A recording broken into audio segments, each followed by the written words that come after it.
والے غنیمت ہیں۔ آخر اسی حالت میں تم خود بھی تو اس سے پہلے مبتلا رہ چکے ہو، پھر اللہ نے تم پر احسان کیا، لہٰذا تحقیق سے کام لو۔ جو کچھ تم کرتے ہو اللہ اس سے باخبر ہے۔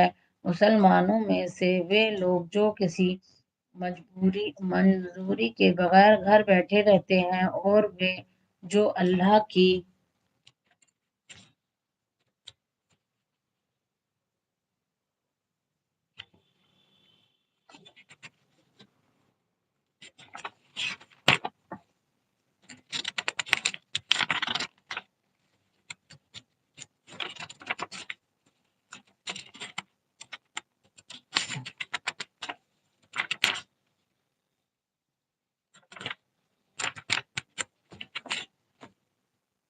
راہ میں جان و مال جہاد کرتے ہیں، دونوں کی حیثیت یکساں نہیں ہے۔ اللہ نے بیٹھنے والوں کی بنسبت جان و مال سے جہاد کرنے والوں کا درجہ بڑا رکھا ہے، اگرچہ ہر ایک کے لیے اللہ نے بھلائی ہی کا وعدہ فرمایا ہے، مگر اس کے یہاں مجاہدوں کی خدمات کا معاوضہ بیٹھنے والوں سے بہت زیادہ ہے۔ ان کے لیے اللہ کی طرف سے بڑے درجے ہیں اور مغفرت اور رحمت ہے، اور اللہ بڑا معاف کرنے والا اور رحم فرمانے والا ہے۔ جو لوگ اپنے نفس پر ظلم کر رہے ہیں، ان کی روحیں جب فرشتوں نے قبض کی تو ان سے پوچھا کہ یہ تم کس حال میں مبتلا تھے؟ انہوں نے جواب دیا کہ ہم زمین میں کمزور و مجبور تھے۔ فرشتوں نے کہا کیا خدا کی زمین وسیع نہ تھی کہ تم اس میں ہجرت کرتے؟ یہ وہ لوگ ہیں جن کا ٹھکانہ جہنم ہے، اور وہ بڑا ہی برا ٹھکانہ ہے۔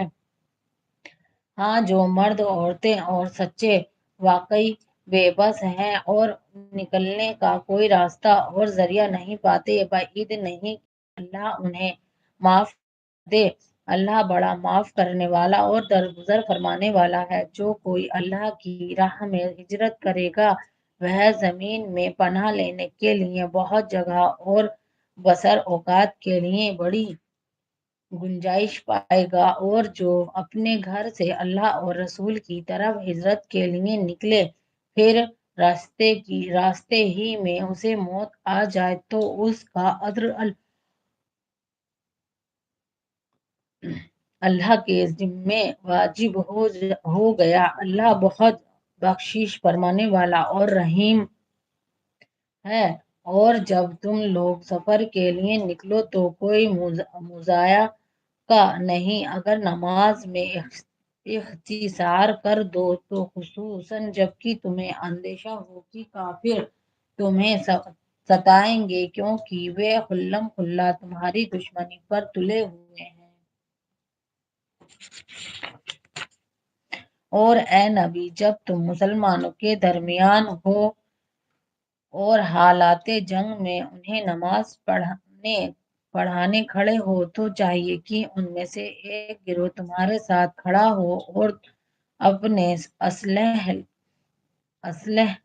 لیے رہیں، پھر جب وہ سجدہ کر لیں تو پیچھے چلا جائے، اور دوسرا گروہ جس نے ابھی نماز نہیں پڑھی ہے آ کر تمہارے ساتھ پڑھے، اور وہ بھی چوکنا رہے اور اپنے اسلحے لیے رہے، کیونکہ کفار اس طاق میں ہیں کہ تم اپنے ہتھیاروں اور اپنے سامان کی طرف سے ذرا غافل ہو تو وہ تم پر یک بارگی ٹوٹ پڑیں۔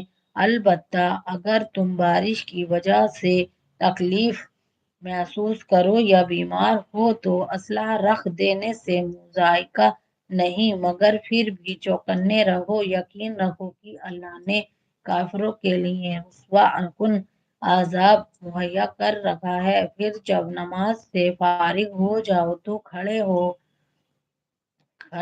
اور بیٹھے اور لیٹے ہر حال میں اللہ کو یاد کرتے رہو، اور جب اطمینان نصیب ہو جائے تو پوری نماز پڑھو۔ نماز در حقیقت